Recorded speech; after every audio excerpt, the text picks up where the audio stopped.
When she came into my life, my loneliness ended. And that same day, I slowly stopped being myself. It took me 3 years to understand which one mattered more. And I want to ask you something before I go any further. Is there someone in your life right now telling you that your quiet is a problem? That being alone means something is wrong with you? That you need someone to be complete? Stay with me, because what I am about to tell you took me 75 years to figure out. And I don't want you to waste a single day the way I did.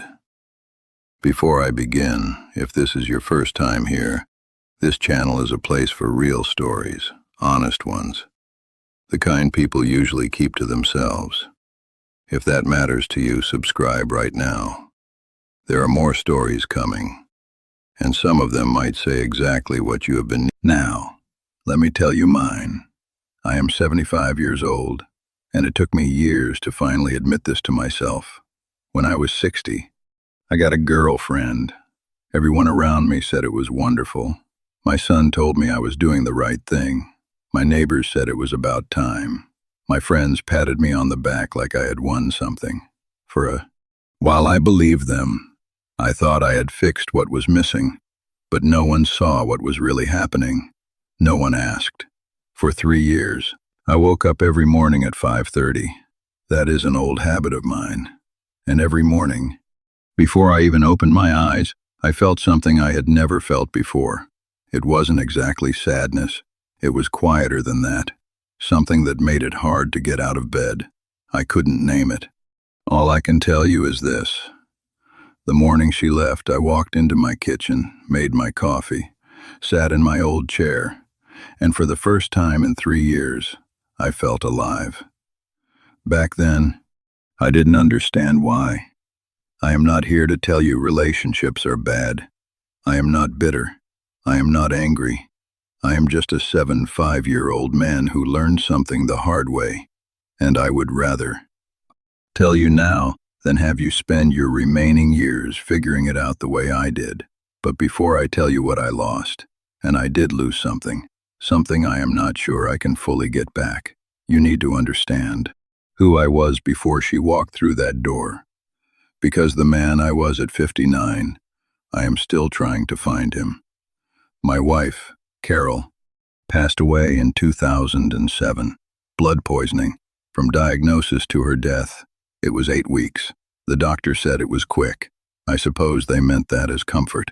For the next 2 years, I won't lie to you, I was like a ghost. I would walk into a room and forget why I was there. I would open the refrigerator and stand there staring, not remembering what I had come for. But then something changed. I am a retired electrician. For 38 years, I ran wires through walls and solved problems with my own hands. So, when something breaks, I fix it. That is what I tried to do with myself. I built a workshop behind my garage. A proper one. Workbench. Pegboard. Good lighting. I started small. A birdhouse for the yard. A step stool for my daughter. Then bigger things. A bookshelf. A dining table for my son. By the time I was 59, I had a routine that was entirely mine. Up at 5:30. No alarm needed. Coffee on the back porch for 20 minutes, no matter the weather. In the workshop by 7, work until noon, a sandwich, a short rest, then back to the shop. It sounds simple. It was. That was the point. I was content, truly, quietly, deeply content. Then my son started to worry. It began at Thanksgiving. Thomas looked at me across the table and paused. He had that sad look people get when they think something is wrong. "Dad," he said, "you seem lonely." I told him I wasn't. I told him I enjoyed my own company. He said, "You spend all day alone in that garage. That's not good."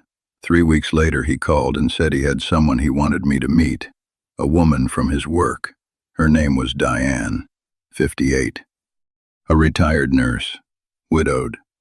"Just have coffee with her, Dad." just coffee. Trust me. Then my neighbor Phil got involved. One morning at the mailbox he cornered me. Life's too short to be alone. You should meet her.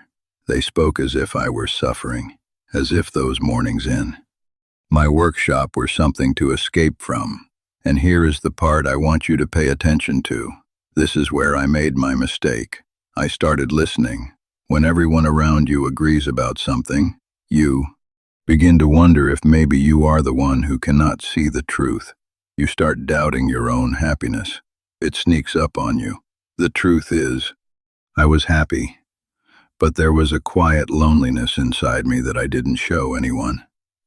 And what I didn't understand then was what trying to fix it would cost me.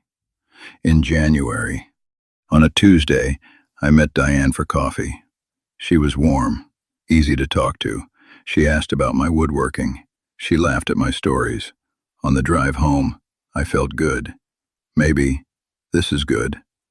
I thought, maybe Thomas is right. The second coffee became dinner. Dinner became twice a week. And I'll be honest, the first few months were very nice. I felt something I hadn't felt in years. It wasn't quite love. It was simpler than that. It was being seen. But what I didn't understand then was this. She wasn't seeing the real me. She was seeing a version I was.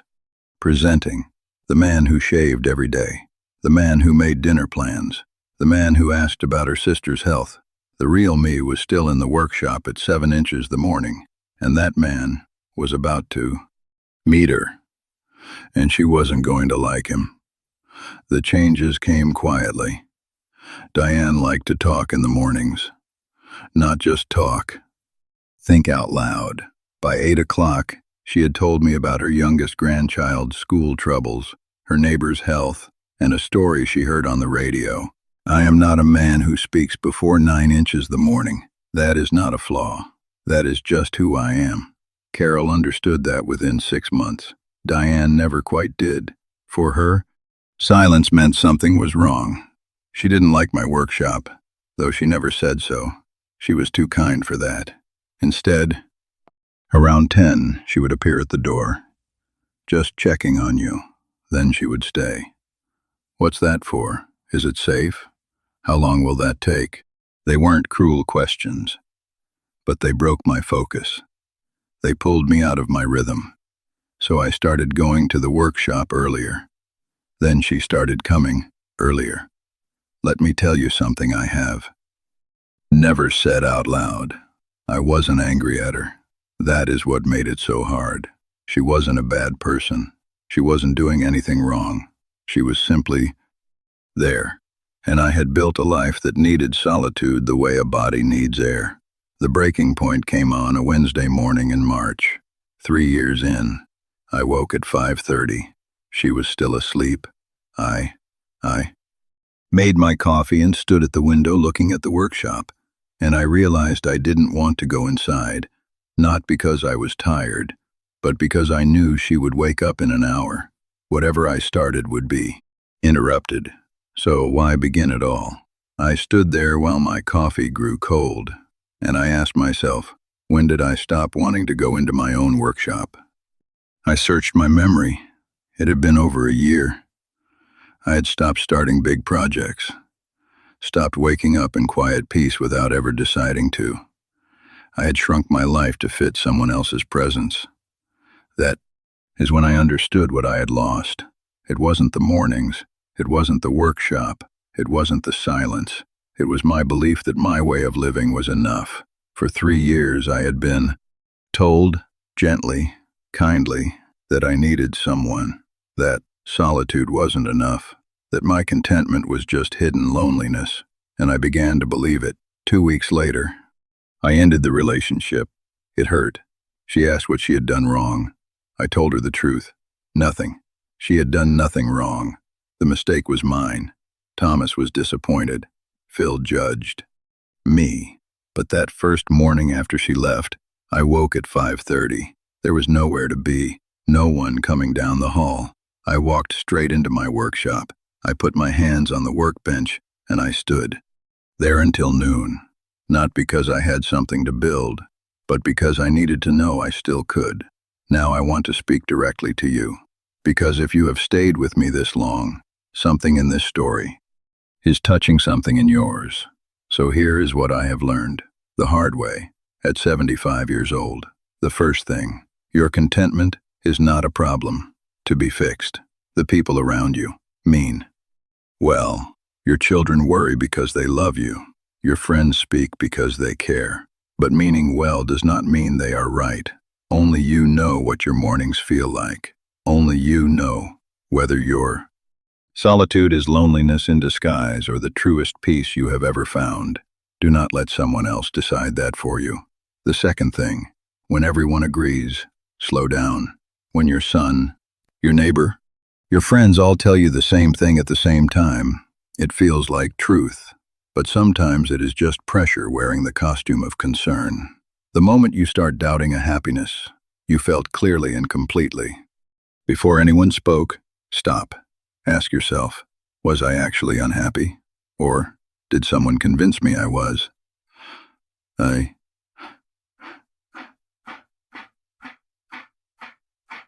third thing, the version of yourself you present is not the version that needs a relationship. The real you does. The one who wakes at 5:30. The one who needs an hour of silence before speaking. The one who disappears into the workshop and comes back whole. If someone cannot love that person, they are not loving you. They are loving the performance, and you cannot perform forever. The fourth thing, and the most important, do not choose company simply to silence the fear of dying alone. That fear is real. I have felt it. I feel it still. But at 75, I know something I did not know before. Dying alone is not the worst thing. Living your final years as someone you no longer recognize, that is worse. When you are yourself, your mornings belong to you, your silence belongs to you, your workshop, your garden, even the coffee growing cold while you think. It is enough. Do not let anyone convince you otherwise. I am 75 years old, and the man I was at 59, I am still trying to find him. But I am closer today than I was 3 years ago, and that is everything. If this story said something you needed to hear, share it with someone who needs it too. Leave a comment below. Tell me your story. I read every single one, and if you are not yet subscribed, do that now, because the most important conversations are the ones we keep avoiding. This channel exists to have them. Take care of yourself, and do not let anyone talk you out of your peace.